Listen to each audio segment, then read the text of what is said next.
Bienvenidos al estudio del segundo libro de Samuel. Hoy analizaremos el capítulo 7, versículo a versículo. Finalmente David está en el trono, ha escogido una ciudad para que sea la capital, la ha tomado, la ha conquistado y ha traído el arca a Jerusalén. Pues bien, ahora Dios va a aparecer, va a salir del anonimato, aunque Dios ha estado a lo largo de la vida de David, se va a mostrar y va a hablar, y vamos a leer hoy sus palabras por medio del profeta Natán. Porque Dios le va a revelar a David que él siempre ha estado al timón de la historia, que todo lo tiene controlado, que Dios es soberano, ¿no? Y que nada se le escapa. El título del tema de hoy es Dios hace un pacto con David. El bosquejo de hoy es el siguiente. Primera parte, David expresa el deseo de su corazón, versículos 1 y 3. Segunda parte, David recibe una respuesta de Dios, versículos 4 al 17. Y parte 3, David alaba a Dios, versículos 18 al 29. Vamos a orar. Señor, te damos gracias porque has dejado tu voluntad escrita. Por medio de tu palabra podemos conocerla y te pedimos que abras nuestro entendimiento para poder recibir y entender estas instrucciones que nos has dado para cada uno de nosotros. En el nombre de Cristo Jesús. Amén. David va a expresar un deseo de su corazón y lo vamos a leer en los versículos 1 al 3 de 2 Samuel capítulo 7. Aconteció que cuando ya el rey habitaba en su casa, después que Jehová le había dado reposo de todos sus enemigos en derredor, dijo el rey al profeta Natán: Mira ahora, yo habito en casa de cedro, y el arca de Dios está entre cortinas. Y Natán dijo al rey: Anda y haz todo lo que está en tu corazón, porque Jehová está contigo. Bien, este primer versículo nos sitúa en tiempo y espacio. Nos dice que cuando el rey habitaba en su casa, después de que Jehová le había dado reposo de todos sus enemigos. Y aún no hemos leído estas batallas. Estas batallas se encuentran en los capítulos 8, 9 y 10 y los vamos a estudiar. Sin embargo, este capítulo es mostrado antes de eso y vamos a ver por qué está antes, por qué este pacto el escritor lo puso antes de los acontecimientos. Durante este periodo de paz, vuelvo a remarcar, Dios le ha dado paz de todos sus enemigos. Durante este periodo de paz, David se puede dedicar tanto todo su tiempo como su energía en otras cosas que no fueran la guerra, ya que ya no tenía enemigos. Y David expresa un deseo de su corazón y llama al profeta Natán. Es la primera vez que vemos al profeta Natán aparecer en escena, pero muy probablemente fue un consejero de David en los tiempos cuando llegó a Jerusalén. El deseo de su corazón es construir un templo para reemplazar el tabernáculo que Moisés había construido. Cuando Israel estuvo en el desierto caminando, Dios le ordenó a Moisés que construyera un tabernáculo, una tienda de reunión. Esta tienda de reunión pues eran puras cortinas, eran columnas, eran cuerdas, eran estacas. Y esto lo vimos en Éxodo 25, o lo podemos leer en Éxodo 25. Dios dio un patrón específico. Ahora Israel habitaba en ciudades, ya tenían ciudades fortificadas. Y David expresa este deseo de por qué Dios no tiene un lugar igual como nosotros, ¿no? Y construirle un templo hermoso y que revele su gloria. Y Dios se le va a aparecer al profeta para darle una respuesta al deseo de David. Segunda parte, David recibe una respuesta. Vamos a leer los versículos del 4 al 7. Aconteció aquella noche que vino palabra de Jehová a Natán diciendo: Ve y dile a mi siervo David, así ha dicho Jehová: ¿Tú me has de edificar casa en que yo more? Ciertamente no he habitado en casas desde el día que saqué a los hijos de Israel de Egipto hasta hoy, sino que he andado en tienda y en tabernáculo, y en todo cuanto he andado con todos los hijos de Israel, ¿he hablado yo palabra alguna de las tribus de Israel a quien haya mandado apacentar a mi pueblo de Israel, diciendo: ¿Por qué no me habéis edificado casa de cedro? La respuesta de Natán hacia David tuvo cierto criterio humano y sentido común, y es que a veces Dios considera que es mejor que los seres humanos tomemos nuestras decisiones, ¿no? Y nos desarrollemos según nuestras facultades. Sin embargo, en muchas ocasiones, o en la mayoría, Dios interviene, Dios nos protege, Dios actúa. Y esas tales comunicaciones que tenía Dios con los profetas provenía con un así dice Jehová. Y esta es la respuesta. Y vemos la respuesta de Dios. Dios parece como si estuviera asombrado de la petición, ¿no? Es como: ¿tú me quieres construir una casa a mí? Nadie me había ofrecido eso antes y nunca a nadie se lo pedí que lo hiciera. Dios siempre estuvo con su pueblo, caminando con ellos, en medio del pueblo. Emmanuel, Dios con nosotros, en el tabernáculo, en la tienda. Pero Dios nunca pidió que le construyeran una casa, de ningún material.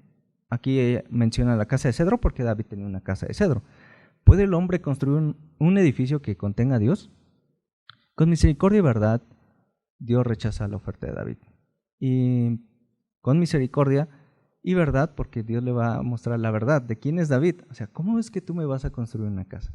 Y vamos a leerlo de los versículos 8 y 9. Ahora pues, dirás hacia mi siervo David, así ha dicho Jehová de los ejércitos. Yo te tomé del redil, de detrás de las ovejas, para que fueses príncipe sobre mi pueblo, sobre Israel, y he estado contigo en todo cuanto has andado, y delante de ti he destruido a todos tus enemigos, y te he dado nombre grande, como el nombre de los grandes que hay en la tierra. Vemos aquí 3 puntos que resumen la historia de David. Dios lo tomó, dice, detrás de las ovejas, y te puse por delante de mi pueblo. Interesante esa descripción. Cuidaba las ovejas de su padre y ahora es el príncipe, ¿no? Sobre Israel. Hay que recordar que antes los pastores no iban detrás de las ovejas, más bien iban caminando y las ovejas iban detrás de ellos. Ahora Dios lo pone como príncipe y ahora el pueblo va detrás de él, lo va siguiendo. Al decir detrás de las ovejas es porque en la posición social los pastores eran el último escalón, ¿no? Era la posición social más baja. Entonces Dios le dice, te saqué de ahí y te nombré como príncipe.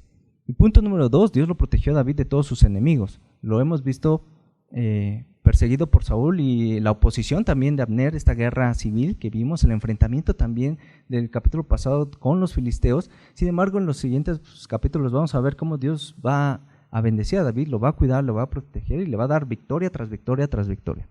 Punto 3, Dios engrandeció el nombre de David en la tierra, ¿no? Como lo mencionamos al inicio, David se encontraba en un tiempo de paz y fue Dios quien había eliminado a sus enemigos y quien le había dado esta fama y prestigio. Y lo vamos a ver desde Egipto, o sea, el límite del reino de David era de Egipto hasta Mat, es decir, más allá de Siria, lo que actualmente es Turquía. Todo esto lo que Dios ha hecho, le muestra el pasado, le muestra el presente y le va a mostrar el futuro.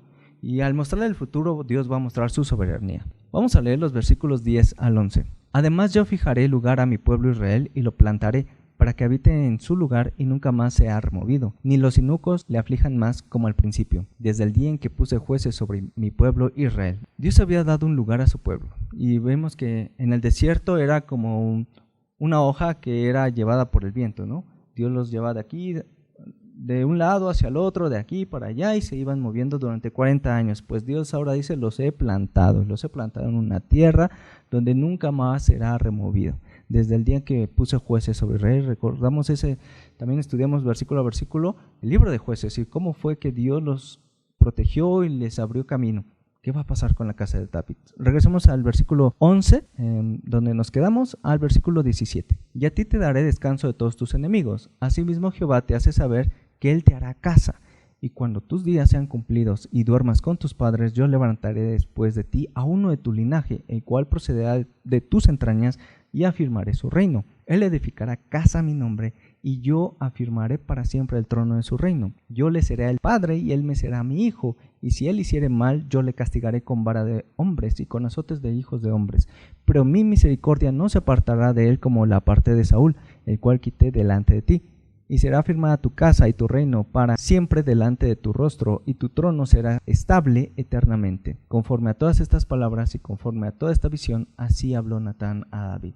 Aunque el Señor negó este deseo de David de construirle una casa, no alejó la idea de él con enojo o con desdén, como si David hubiera tenido un pensamiento indigno, ¿no? Más bien honró a David como su siervo y le hizo una oferta.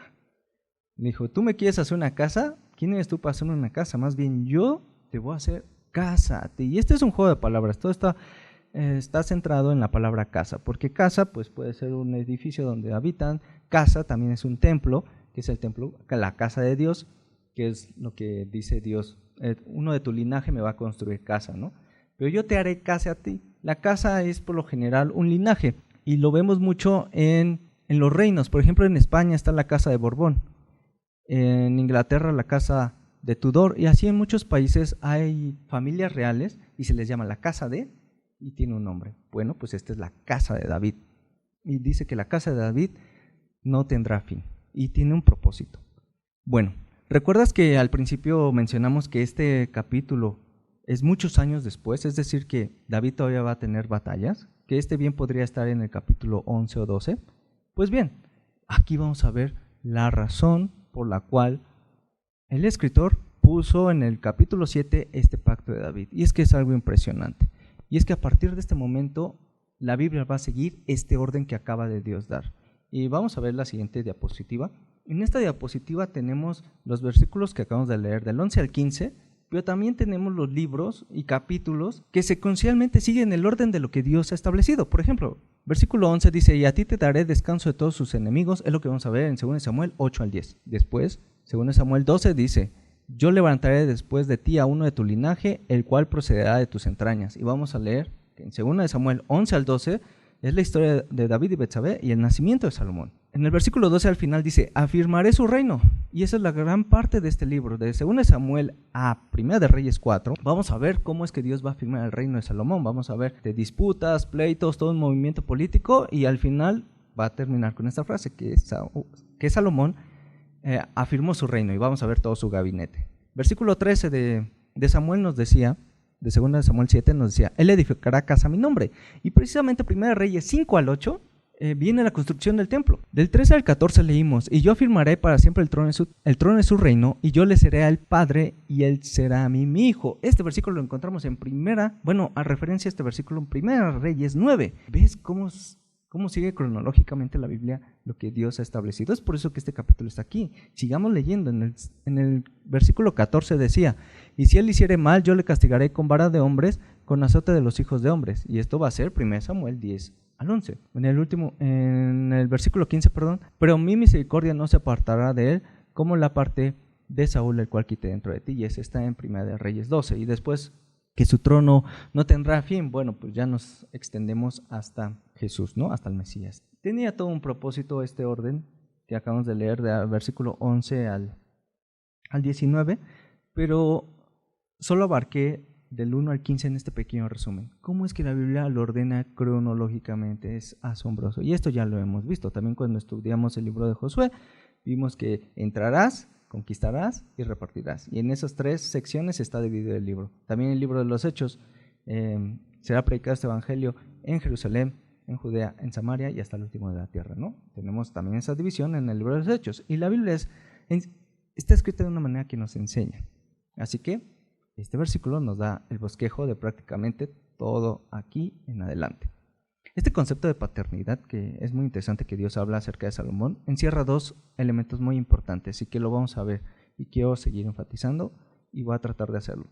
Y son el amor y la autoridad. Dios se comprometía a corregir a su hijo con una disciplina acompañada de misericordia, es decir, no iba a ser destituido o dejado en el abandono la casa de David como lo fue la casa de Saúl. Y es por eso que David va a alabar a Dios. Tercera parte, David alaba a Dios. Vamos a leer los versículos 18 al 22. Y entró el rey David y se puso delante de Jehová y dijo, Señor Jehová, ¿quién soy yo y qué es mi casa para que tú me hayas traído hasta aquí? Y aún te ha parecido poco esto, Señor Jehová, pues también has hablado de la casa de tu siervo en lo porvenir. ¿Es así como procede el hombre, Señor Jehová? ¿Y qué más puede añadir David hablando contigo? Pues tú conoces a tu siervo, Señor Jehová. Todas estas grandezas has hecho por tu palabra y conforme a tu corazón, haciéndolas saber a tu siervo. Por tanto, tú te has engrandecido.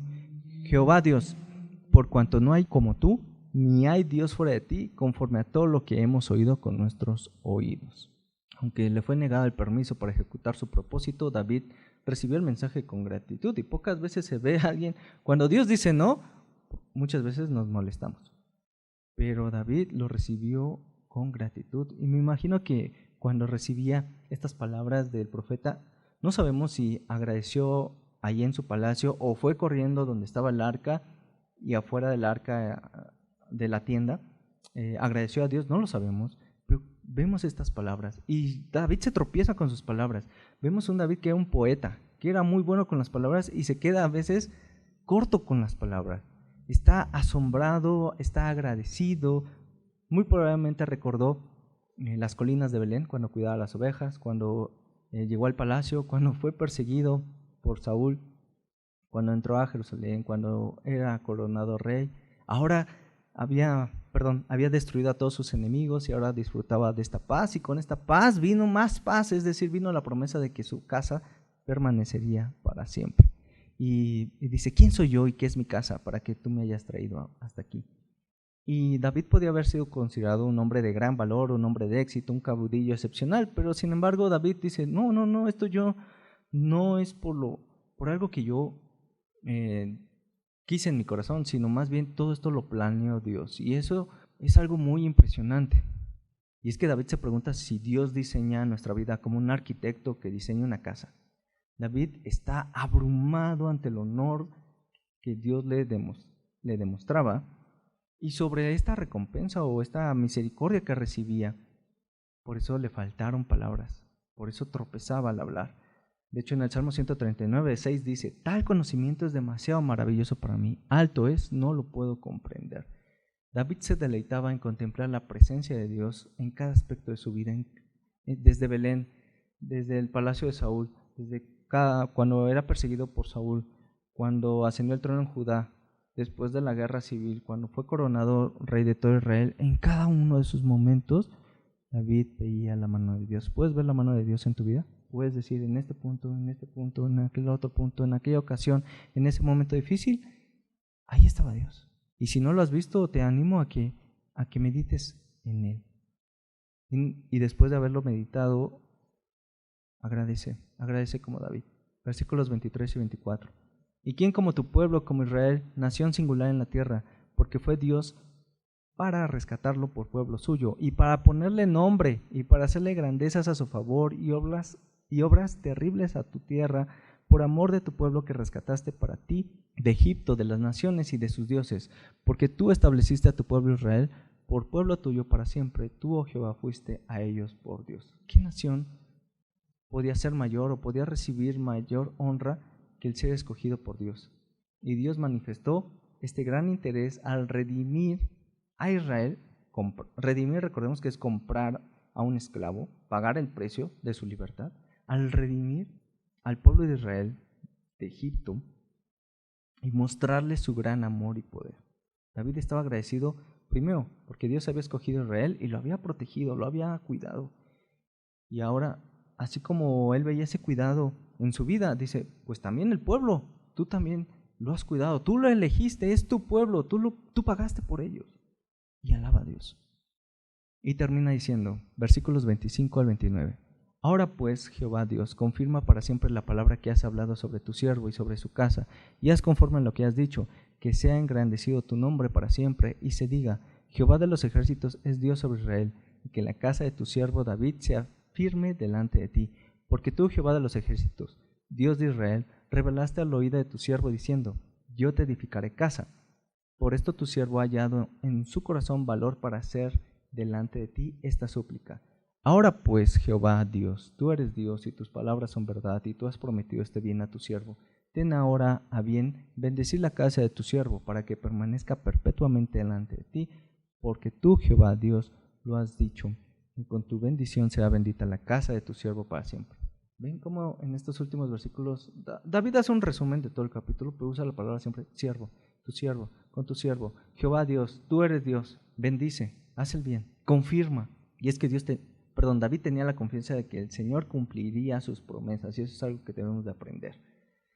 Tenía fe en que su oración sería contestada. ¿Por qué? Porque era una oración conforme al corazón de Dios, ¿no? Tenía ese deseo de honrar a Dios y tenía una seguridad en las promesas de Dios hacia su pueblo y hacia su familia, hacia su casa. Y este es el fundamento de la fe de David. Él sabía que Dios era Dios y que cada una de sus palabras es verdad. Y él sabía que Dios es de confianza. Termino. ¿Alguna vez te has preguntado cuál es el plan de Dios para tu vida? Cuando las cosas no salen como quieres, ¿en qué piensas? ¿Miras al cielo y preguntas: ¿dónde está Dios? ¿Por qué me pasa esto a mí?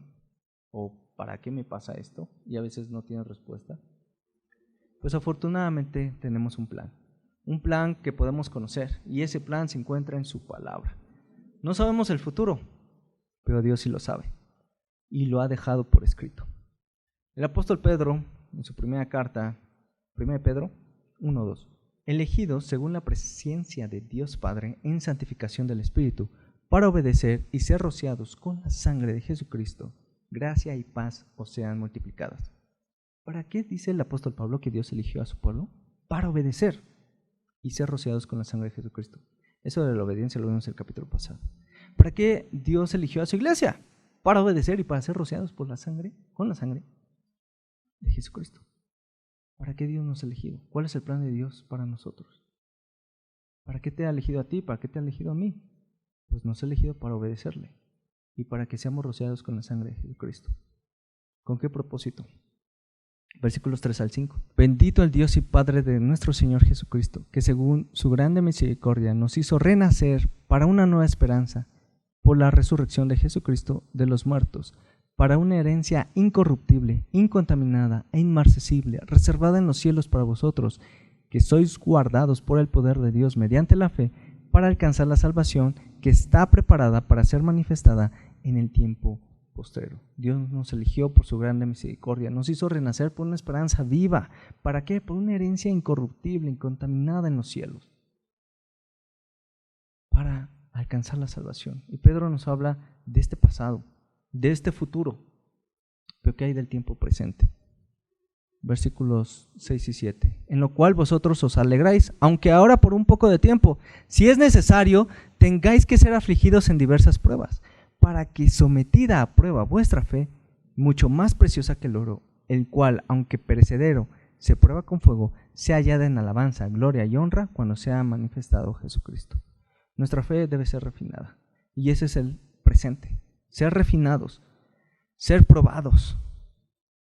¿Y cómo es que vamos a confiar en Él si no pasamos por estas pruebas, por estos momentos difíciles? Es ahí donde nuestra fe va a aumentar, no la hace más pequeña. Si es fe de la que Dios nos da, va a aumentar.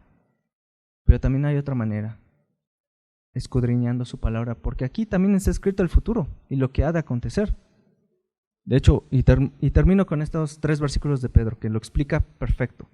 Los profetas que profetizaron de la gracia destinada a vosotros inquirieron y diligentemente indagaron acerca de esta salvación, escudriñando qué persona y qué tiempo indicaba el Espíritu de Cristo que estaba en ellos, el cual anunciaba de antemano los sufrimientos de Cristo y las glorias que vendrían tras ellos.